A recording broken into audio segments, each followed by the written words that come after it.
owange Muhammad, watya ne tusinza Katonda wo omwaka gumu, naawe n'osinza bakatonda baffe omwaka oguddako. N'oguddako ffenna ne tusinza Katonda wo, n'oguddako n'osinza abaffe. Kirabika kitya?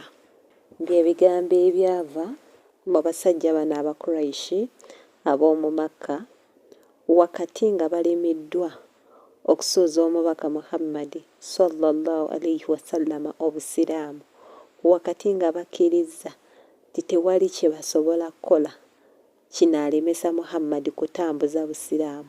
Ne Allah n'ayisa etteeka lye eryali likigaanira ddala n'okukivumirira ng'ayita mu ssuura yaffe eno Kafirun, mu Luzungu bagiyita disbeliever,